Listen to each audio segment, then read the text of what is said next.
There is war raging in the Middle East, and there is every possibility that it might escalate into something much bigger.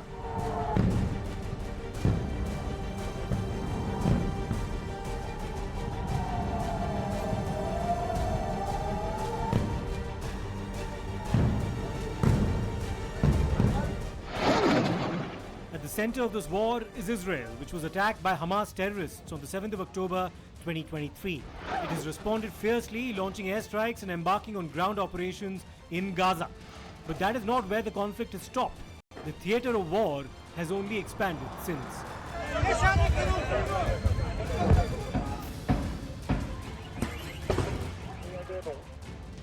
In fact, not long after Israel struck Gaza and commenced ground operations last year, Hezbollah, which operates out of Lebanon, fired rockets towards Israel. Obviously, this is a significant escalation by Iran, a significant event, and it is equally significant that we were able to step up with Israel and create a situation in which no one was killed in this attack in Israel, so far as we know at this time. We are now going to look at what the appropriate next steps are to secure, first and foremost, American interests, and then to promote stability to the maximum extent possible. Iran launched a large-scale attack of over 180 ballistic missiles directly from Iranian soil at the State of Israel. There were a small number of hits in the center of Israel and some other hits in the southern Israel. The majority of the incoming missiles were intercepted by Israel and a defensive coalition led by the United States. Iran's attack is a severe and dangerous escalation. There will be consequences. Our defensive and offensive capabilities are at the highest levels of readiness. Our operational plans are ready. We will respond wherever, whenever, and however we choose. But I utterly condemn this attempt by the Iranian regime to harm innocent Israelis, to escalate this incredibly dangerous situation and push the region ever closer to the brink. Iran must stop these attacks, together with its proxies like Hezbollah.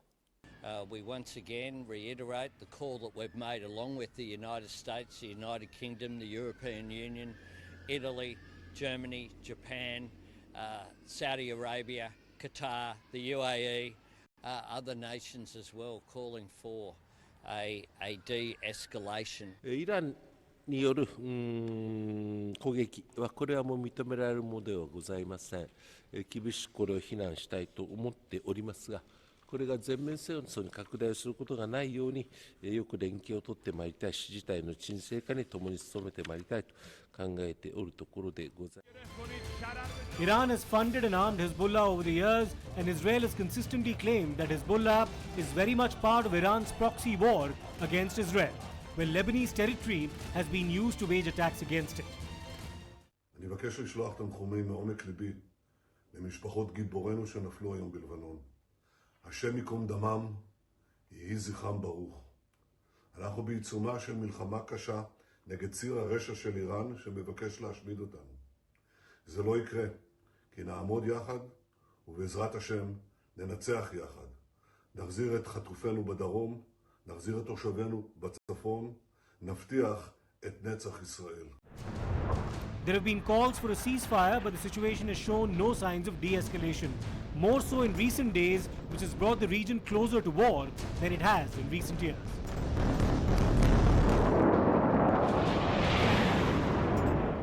I'm going to stick with this subject, but go ahead. Well, it's just the fact that Israel may be now launching a limited operation into Lebanon. Are you aware of that? Are you comfortable with their plan? I'm more aware than you might know, and I'm comfortable with them stopping.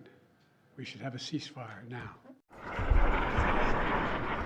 The intensification began with what was widely believed to be an Israeli covert operation when thousands were injured and several killed when communication devices purchased by Hezbollah were remotely detonated. This happened on September 17th and also continued on the 18th of September as well. This was backed up in the coming days by airstrikes in southern Lebanon by Israel. In one such airstrike on the 20th of September, Ibrahim Akil, a Hezbollah commander, was killed. He was also wanted by the United States for the US embassy bombing in Beirut in 1983. But the strikes have also led to many civilian casualties in Lebanon. On the 23rd of September, around 558 people, according to reports, were killed in southern Lebanon. Hundreds of rockets were also fired into Israel by Hezbollah on several days but were intercepted by Israel's anti-missile systems. On September 26, the G7 proposed a ceasefire deal in an attempt to bring about a temporary truce, but this was rejected by Israel. The next day, the Israeli Prime Minister Benjamin Netanyahu spoke at the United Nations General Assembly.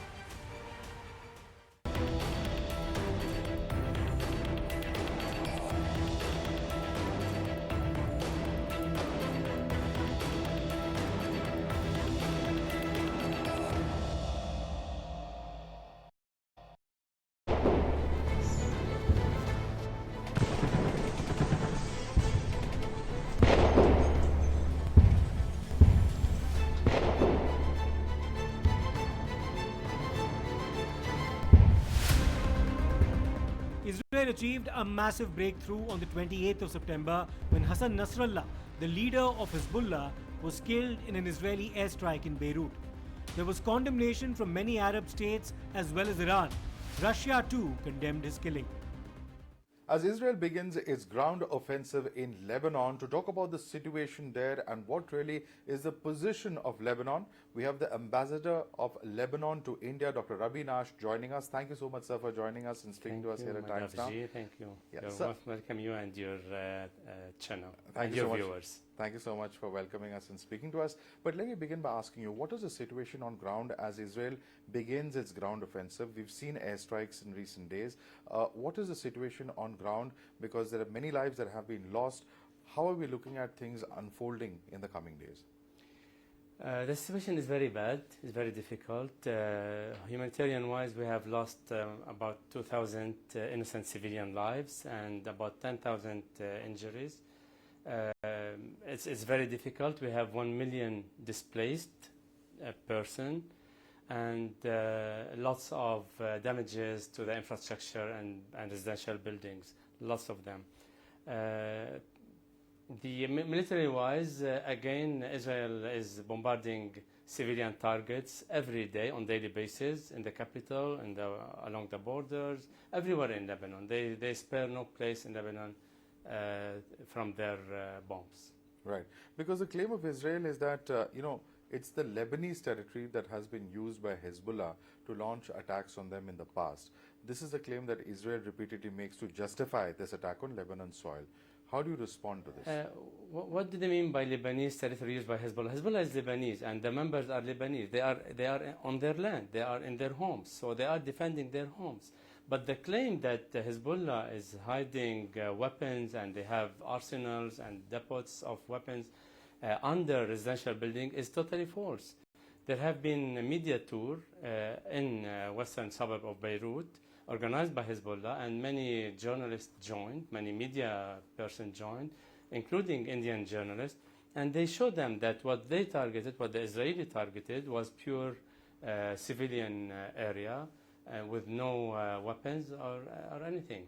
But they always have to justify this, unfortunately, by lies, to justify killing innocent people. Right, because the role of Hezbollah, then, as you say, it's a Lebanese group. What is the role that Hezbollah plays as far as the political and military landscape is concerned? How does it reflect the nation's stance on various such regional conflicts? Hezbollah is Lebanese, of course. I mean, it's not secret that they are backed by Iran, and they have some maybe weapons and money and everything from, some support from Iran. But at the end of the day, they are Lebanese people, they are Lebanese party. When it comes to Lebanese politics, they play by the rules of the Lebanese political system. So this claim by the war criminal Netanyahu that we are not fighting the Lebanese people, we are fighting Hezbollah, this is wrong, and it's unacceptable. Hezbollah is Lebanese, and when they are fighting to defend their land and for their freedom.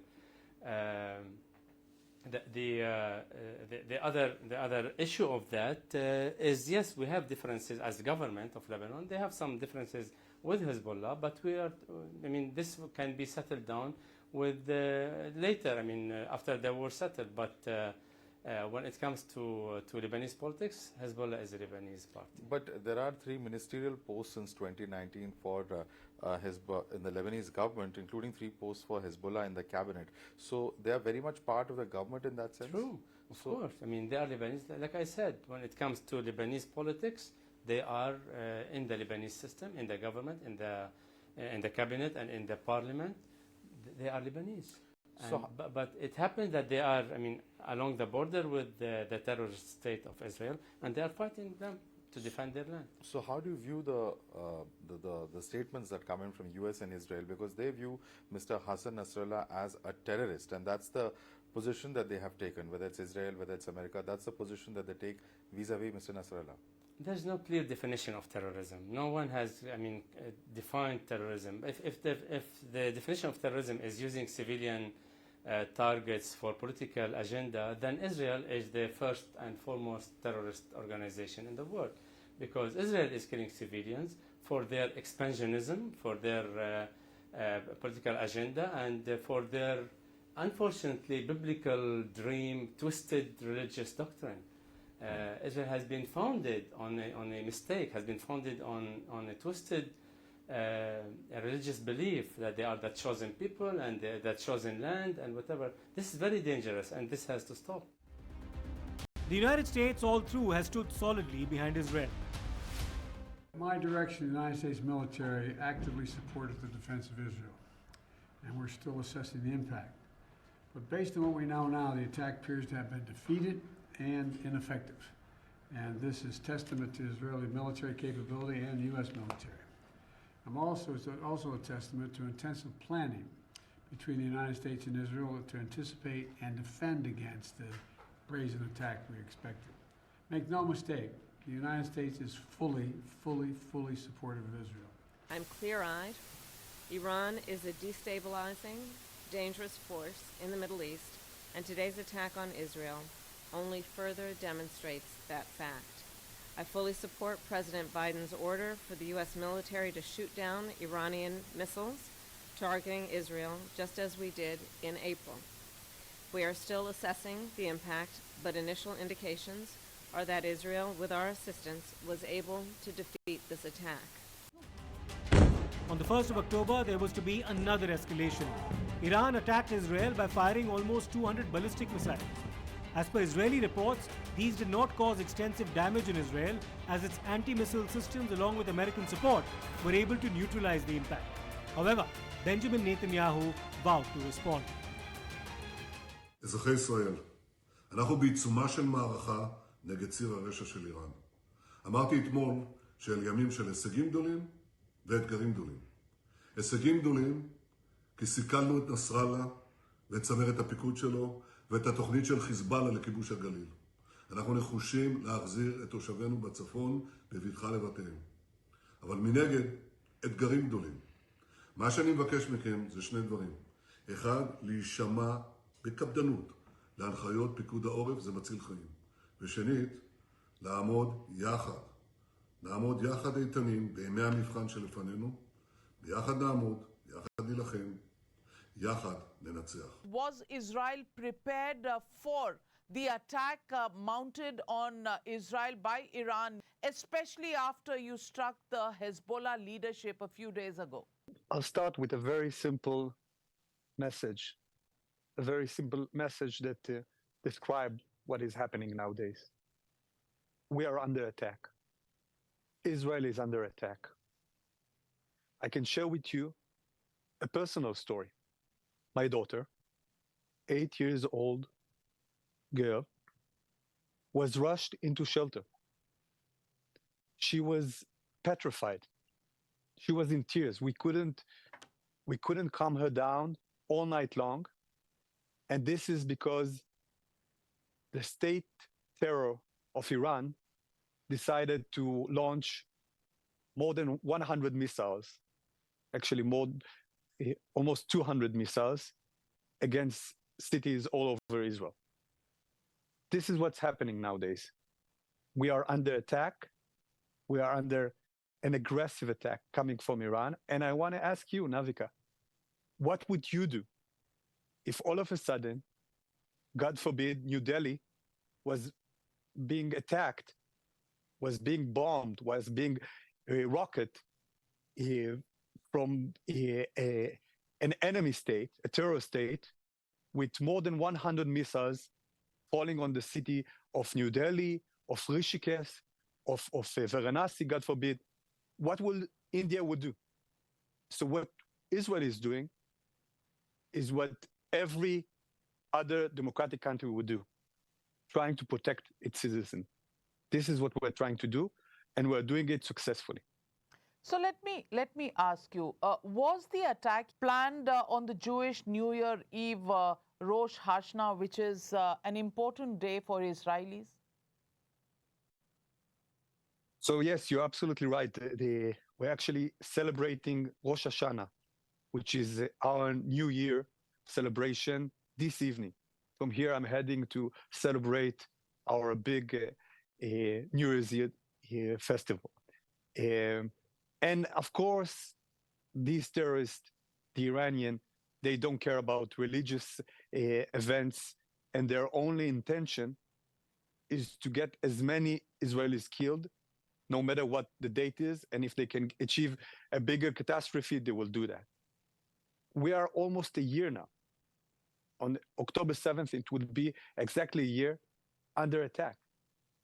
First came this unprecedented, unimaginable massacre of Hamas, committing crimes, heinous crimes, sexual crimes against women, men, children were burned alive. Then the day after, Hezbollah went on the attack. All of those were completely unprovoked.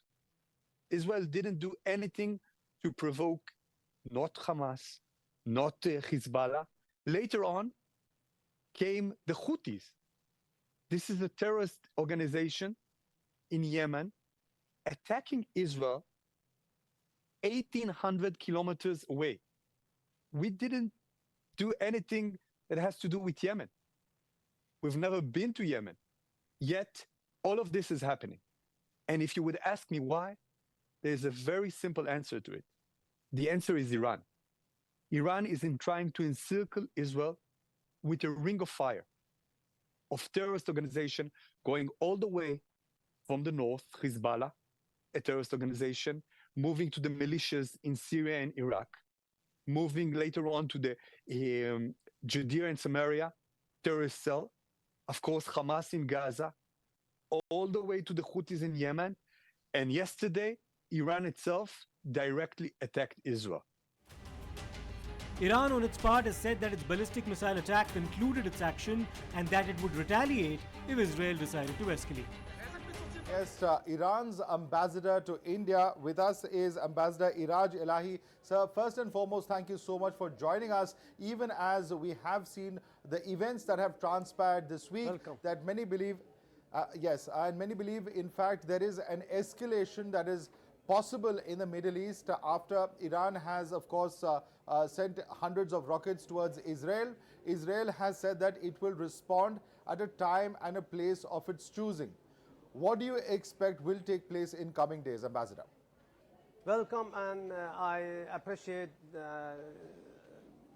to having me and giving me this opportunity to talk to your viewers. We hope that Israeli decision makers have learned enough from the strike which they have received from our missiles, and they will not escalate the situation. They assassinated official guest of Iran, Ismail Haniyeh, inside Iran. They violated sovereignty of Iran. So we were obliged to defend our sovereignty, our national interest, and in retaliation of this, we have struck Israel. So we hope that they will not continue their crimes against Iran. Right. But the statement coming in from Israel is a little different. And I'd like to quote what Benjamin Netanyahu has said, Ambassador Elahi, the Prime Minister of Israel. And he has said that after those missiles were fired, that the regime of Iran does not understand our determination to defend ourselves. They will understand we will stand by the rule established. Whoever attacks, we will attack them. So the point being made over here is what really are we looking at? Because there are many who believe and what could be the potential targets from Israel's side if there is some kind of an air attack or any other attack from Israel's side, particularly nuclear plants, sensitive energy facilities. All of this could be the potential targets if Israel does decide to launch this kind of an attack in coming days, coming weeks, coming months. It doesn't make any parts of Iran, even in desert of Iran, are valuable for Iran. If they hit even desert or mountains of Iran, which are empty, and there is no infrastructure, we will retaliate. So it would be they will receive harmful and painful strike if they repeat their mistake. We hope that they revise their calculation about the military capability of Iran. They think and they believe that Iran is not able to defend its national interest and its territory. We hope that they have learned enough from the recent military strikes of Iran, which was painful for them. And they, despite of the censorship, they themselves felt this by their heart. India, of course, has a reason to be worried about how it's all panning out in the Middle East. India shares close ties with both Israel as well as Iran, and it remains to be seen if there is a role to play in brokering some kind of a lasting peace.